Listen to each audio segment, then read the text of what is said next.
오늘 저에게 주신 하나님의 말씀은 신약성경 요한 3서 1장 13절부터 15절까지 말씀입니다.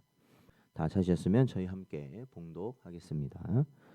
내가 내게 쓸 것이 많으나 먹과 붓으로 쓰기를 원하지 아니하고 속히 보기를 바라노니 또한 우리가 대면하여 말하리라. 평강이 내게 있을지어다. 여러 친구가 내게 문안하느니라. 너는 친구들의 이름을 들어 문안하라. 아멘. 기도하겠습니다. 하나님 아버지, 지난밤도 하나님의 은혜 가운데 저희를 살피시고 오늘도 이 시간 하나님께서 허락하신 이 새 날에 저희들이 말씀과 기도로 시작하게 하시고 회개함과 하나님이 우리에게 주신 사명 다시 한번 우리의 심령에 새길 수 있는 은혜 주신 것 감사드립니다. 날마다 진리 가운데 서가는 저희들 되게 하시고 그 안에서 사랑으로 드러나는 복된 모습 있게 하여 주옵시며 언제나 이 땅에 주의 복음을 전할 수 있는 우리 모든 성도들 되도록 인도하여 주옵소서. 간절히 바라오며 예수님의 이름으로 기도하옵나이다. 아멘. 진리와 사랑 안에 하나 된 교회라는 제목으로 하나님 말씀 증거합니다. 오늘은 요한 3서의 마지막 부분입니다. 요한 3서 역시 서신의 형식을 띠고 있기 때문에 오늘 본문 말씀은 끝 인사에 해당한다라고 할 수 있습니다. 이 짧은 구절입니다만 사실은 이 마지막 인사 가운데도 교회의 본질을 요한은 잘 보여주고 있습니다. 오늘 본문 말씀 보면은 먹으로 쓰기를 원하지 아니하고 속히 보기를 바란다 이렇게 말하고 있습니다. 그러니까 이 편지로 모든 것을 대체하는 것이 아니라 중요한 것은 직접적으로 만나서 이야기하기를 원한다라고 말하고 있죠. 그래서 사도 요한은 이 편지보다도 대면하여 교제하는 사랑의 만남을 소망하고 있다라는 것을 보여줍니다.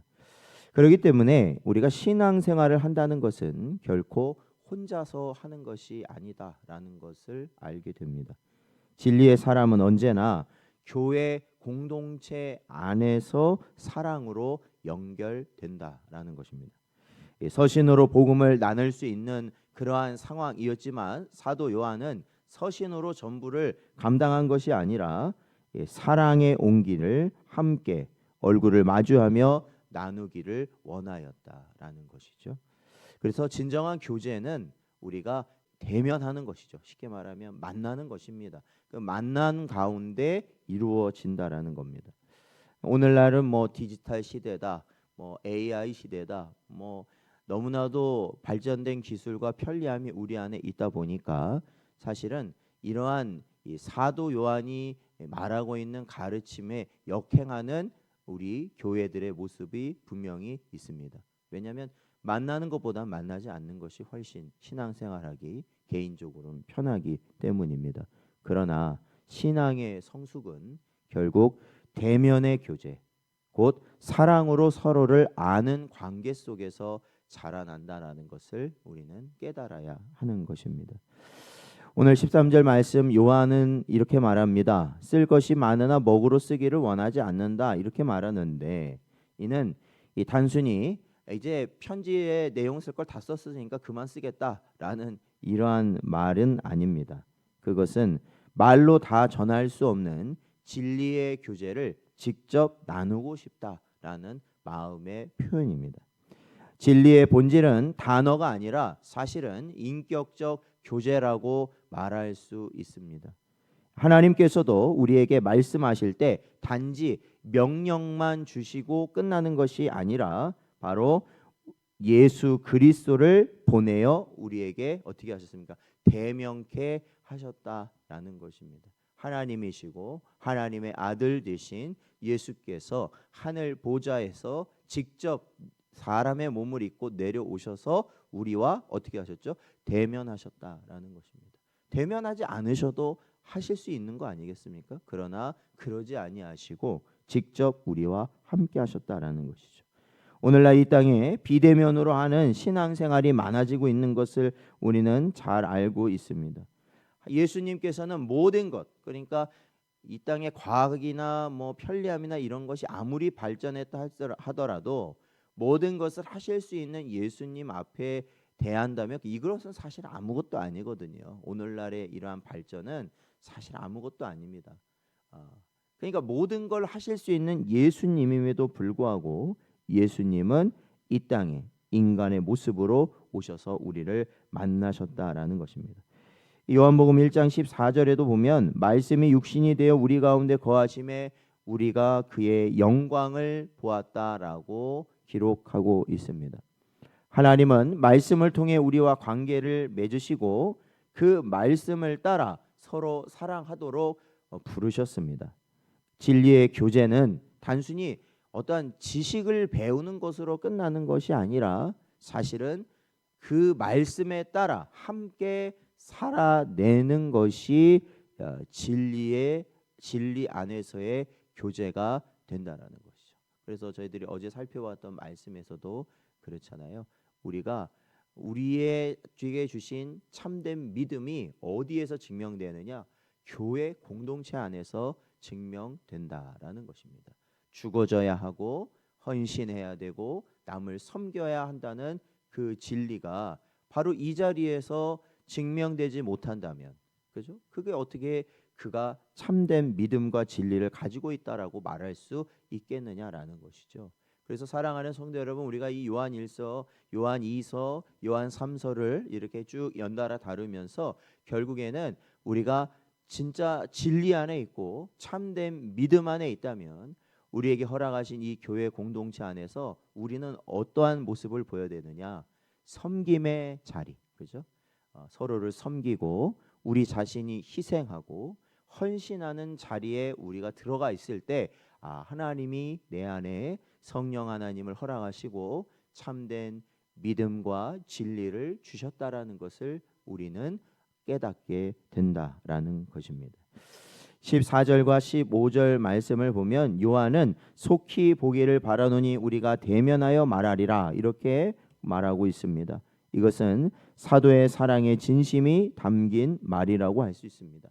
이러한 관심은 권위나 교리의 전달이 아니라 사랑의 교통과 영적 평안을 보여주는 것입니다. 그리고 그는 마지막 인사의 평강에 내게 있을지어다라고 축복하고 있습니다. 요한의 모든 서신의 중심은 결국 이 한마디에 있다라고 해도 과언이 아닙니다. 즉 평강입니다. 평강. 우리가 진리 안에 있을 때, 우리가 주 안에 있을 때 우리는 평강을 누리게 된다라는 것입니다. 이러한 평강은 단순한 내적인 어떠한 평안함을 의미하는 것이 아니라 하나님과의 관계가 바로 섬으로 하늘로부터 주어지는 은혜다라는 것이죠. 어떤 분이 이러한 고백을 하는 것을 들어봤습니다. 어떠한 질병이 몸에 있어서 병원에 갔을 때 그 질병이 이제는 고칠 수 없는 불치의 병이다라는 소식을 들었다고 합니다. 그 소식을 들었을 때 우리가 보통 일반적으로는 그러한 불치병을 앓게 되었다라는 것을 들었을 때 어떻게 되겠습니까? 뭐 사실은 우리가 조금 감기 좀 아프고 막 그렇게 해도 사실 낙심할 때들이 있습니다. 막 몸이 막 낙심하지 않습니까? 근데 더 이상 나을 수 없는 회복이 불가능한 질병에 걸렸다는 말을 들었을 때는 어떨까요? 그거는 아마 상상할 수 없는 좌절과 낙심이 찾아올 겁니다. 두려움이 있을 것입니다. 그분도 그랬을 겁니다. 그러나 그분은 이렇게 말합니다. 그 말을 들었는데 분명히 내가 두려워해야 되는데 내가 분명히 힘들어야 되는데 알 수 없는 기쁨이 있더라라는 것이죠. 그래서 하나님이 주시는 기쁨은 성경에 보면 이유 없는 기쁨이다라고 말하고 있습니다. 성도들이 어떠한 절대적인 환난과 그러한 고난 가운데 처해 있어 죽을 위기에 있다 하더라도 하나님께서는 알 수 없는 기쁨을 주시어서 결국 그 모든 자리에서 하나님을 찬양하도록 하신다라는 것입니다. 그게 바로 진리를 가진 자, 오직 예수 그리스도를 믿는 자, 즉 하나님과의 관계가 바로 선자가 얻게 되는 내적 안식, 참된 평안이다라는 것이죠.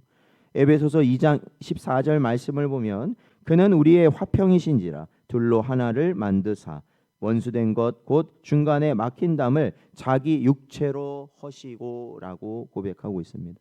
사랑하는 성도 여러분, 교회가 진리 안에 거할 때, 사랑 안에 설 때 그곳에는 반드시 하나님의 평강이 임하게 되는 줄로 믿습니다. 그런 평강이 이 신성 전원 교회, 이 제단 가운데 있기를 간절히 소망합니다. 요한은 이 평강이 가이오 개인에게서 교회 전체로 흘러가기를 원했습니다. 이 편지를 보면 수신자가 가이오잖아요. 그런데 그래서 이렇게 또 덧붙이고 있죠. 여러 친구가 내게 문안하느니라. 이렇게 오늘 15절 말씀은 이렇게 마무리하고 있습니다. 진리 안의 교제는 결코 개인적이지 않다라는 것을 기억하십시오.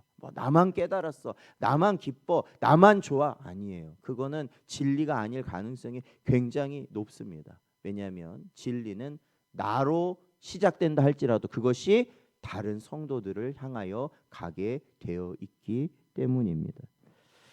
요한은 오늘 15절 마지막에 너는 각 친구의 이름대로 문안하라 이렇게 말을 합니다. 이 말은 교회 공동체의 아름다운 사랑을 보여줍니다. 즉 이름을 기억한다는 것. 우리와 함께한 성도들, 우리와 함께 신앙생활하는 자들의 이름을 기억한다라는 것.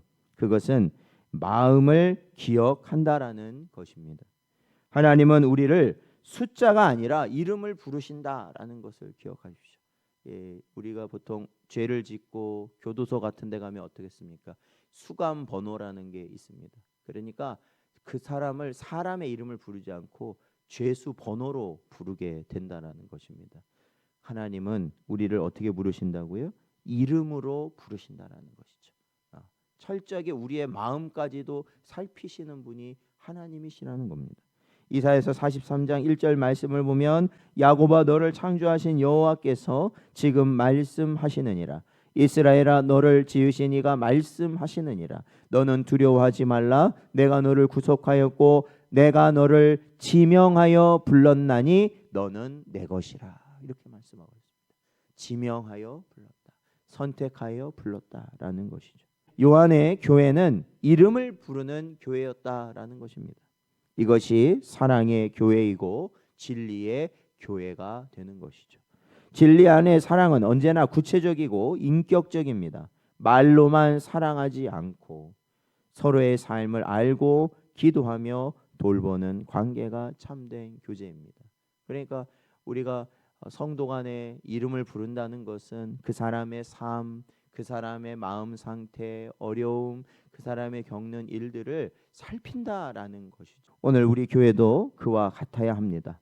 성도의 이름을 기억하며 축복하고 그의 형편을 위해 기도하며 그 이름이 곧 기도의 제목이 되는 교회가 되어야 할 줄로 믿습니다.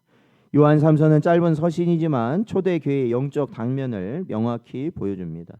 여기에 등장하는 인물 첫 번째 수신자인 가이오는 진리 안에서 사랑으로 섬긴 신실한 성도의 모습을 갖고 있었고, 디오드레베는 자기를 높여 교회를 어지럽힌 교만한 사람으로 등장하고 있으며, 데메드리오는 진리에게 받은 모범된 신앙인, 그리고 오늘 말씀은 그런 사람들로 하나가 되어 평강을 누리는 교회를 우리에게 보여주고 있습니다.